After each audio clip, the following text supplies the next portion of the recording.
Hello! Aujourd'hui j'avais envie de vous parler du budget. Vous avez été nombreux sous la dernière vidéo à me demander cette vidéo-là, donc c'est ce qu'on va faire cette semaine. J'avais surtout envie de vous parler dans un premier temps du budget de départ. Je ferai une autre vidéo sur un peu le budget mois par mois des dépenses, mais là surtout le budget de départ.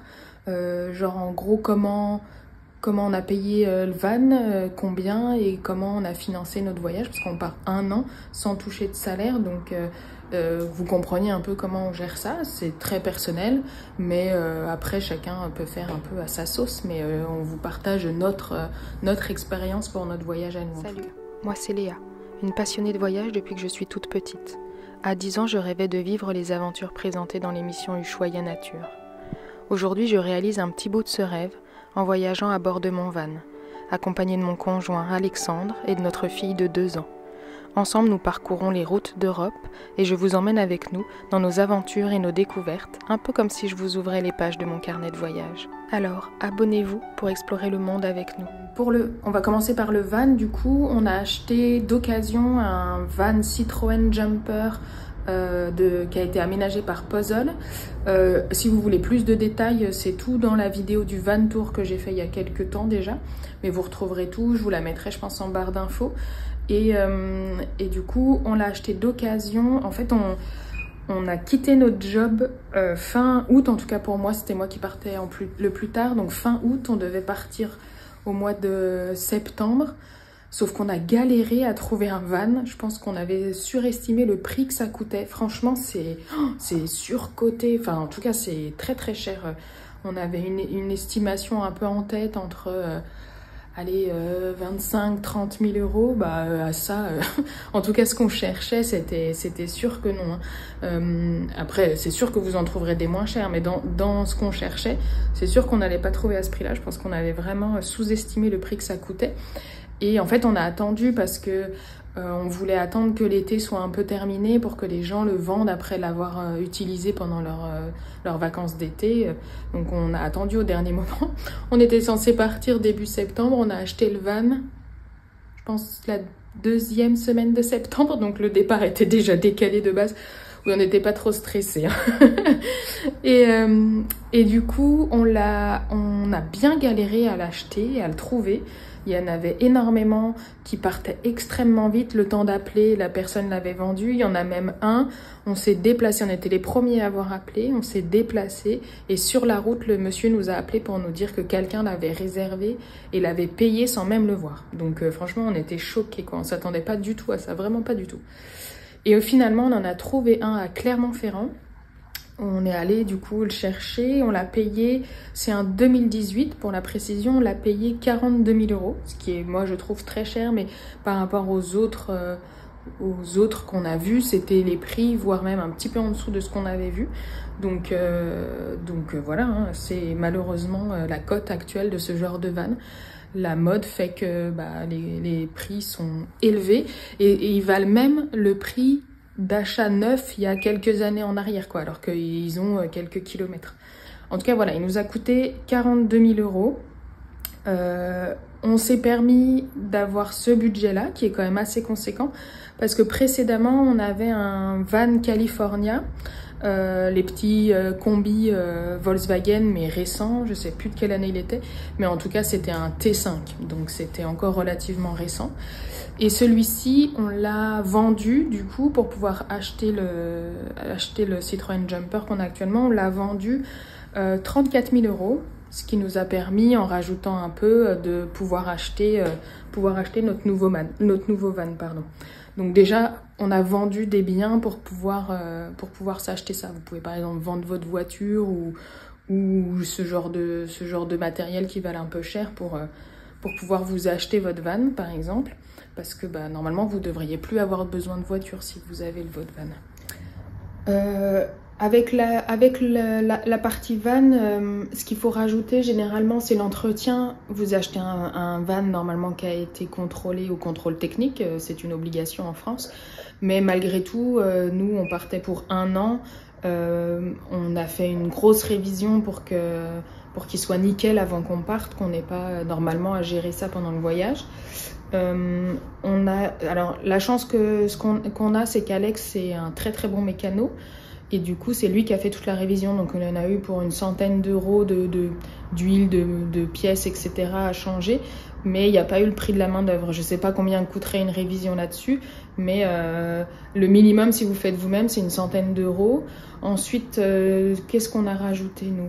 Il y avait pas mal de choses qu'on avait déjà, vu qu'on avait déjà un van. Mais de toute manière, c'était déjà beaucoup de la seconde main. On a énormément de choses qui viennent de seconde main, qu'on a récupérées à droite, à gauche. Typiquement, vous avez été quelques-uns à me demander la réserve d'eau qu'on a à l'arrière, là, qui est une grosse jarre en inox. Ça, je l'ai acheté sur le Bon Coin pour vraiment pas grand-chose. La table, les chaises, c'est de la récup, c'est des trucs qui traînaient dans la cave des parents d'Alex. Il y en a une qu'on a récupérée à Emmaüs. Enfin, vous voyez, il y a pas mal de choses comme ça que vous pouvez avoir de seconde main. Je crois qu'il y a 2-3 vaisselles, c'est des trucs qu'on avait déjà, ou sinon je les ai achetés à Ikea, donc pour un prix vraiment ridicule. Et par contre, ce qui nous a coûté cher, c'est la batterie EcoFlow. On voulait une batterie pour pouvoir être plus autonome, parce qu'on aime bien être un maximum en nature. Donc d'éviter d'avoir à chaque fois à trouver une zone pour se brancher, parce que ça suffit pas toujours les panneaux solaires, parce que y a pas toujours énormément de soleil. Donc la batterie EcoFlow, elle nous a coûté, je crois, quasiment 700 balles quand même, 700 euros. Ouais, je crois que c'était ça, 700 euros, donc c'est quand même un sacré budget, mais honnêtement, elle nous sert énormément et nous est hyper utile. On regrette pas du tout d'avoir acheté ça. Pardon, ça c'est les grosses dépenses. Ce qui coûte cher et auquel moi je m'attendais pas, c'est les bouteilles de gaz aussi. Alors on a fait le choix. On est parti un peu à l'arrache par rapport à ça, mais on a fait le choix de ne pas avoir les embouts qui s'adaptent à toutes les bouteilles d'Europe. On part, parce qu'on revient quand même relativement régulièrement en France, on va dire tous les 3 mois à peu près. Donc ce qu'on fait, c'est qu'on prend des bouteilles de gaz en avance. Donc on a généralement 3 bouteilles de gaz pleines quand on quitte la France. Et une bouteille de gaz, ça vaut 40 euros.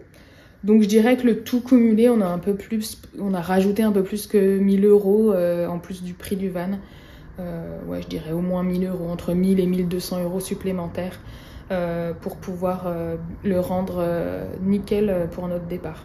Donc voilà, vous avez une petite idée déjà du budget de base à lancer, sachant qu'on avait quand même des choses d'avant, mais c'est quand même une somme assez conséquente pour l'acheter juste notre maison finalement sur roue pour la suite du voyage.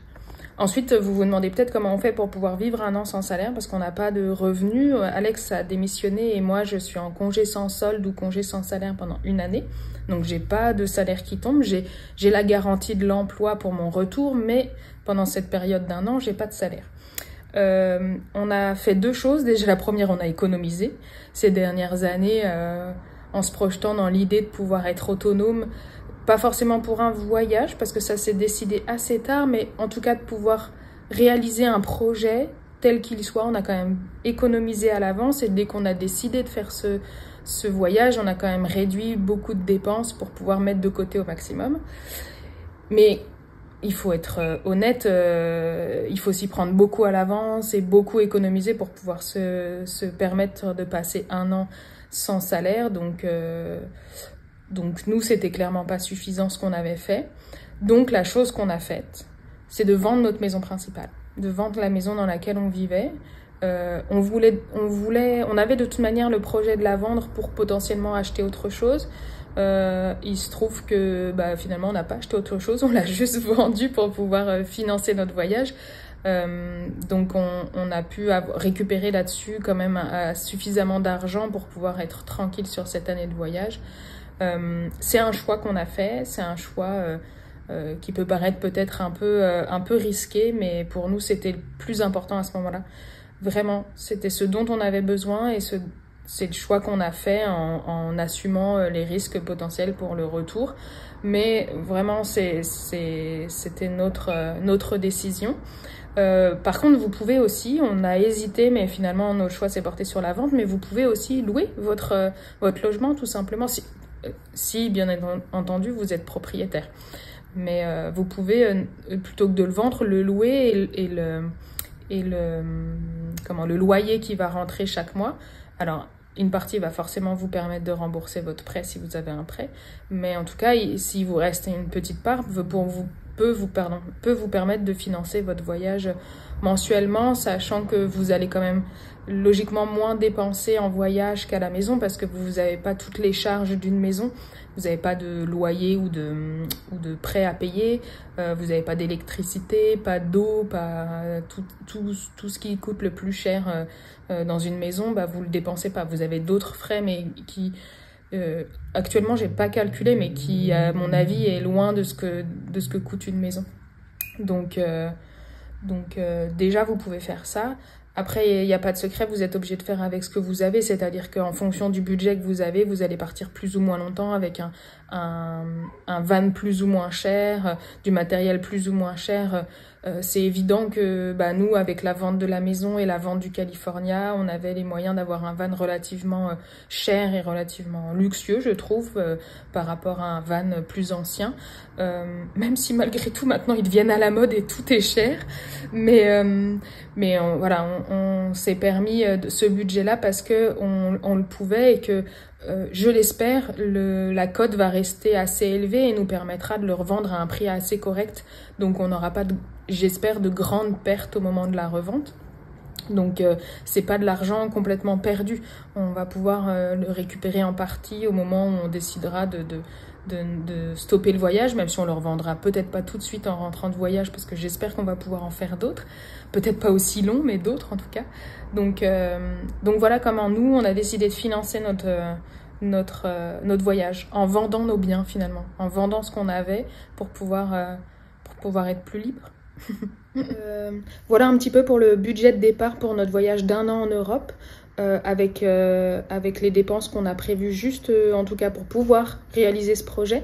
Je ferai certainement une autre vidéo sur les budgets qu'on a dépensés, soit par mois, soit sur un pays. Dites-moi ce qui vous intéresse et dites-moi si ça vous intéresse.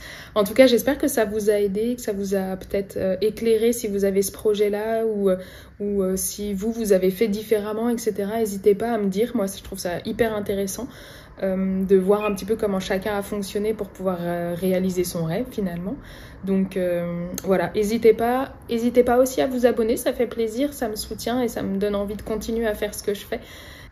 Et je vous dis certainement à une prochaine vidéo. Ciao!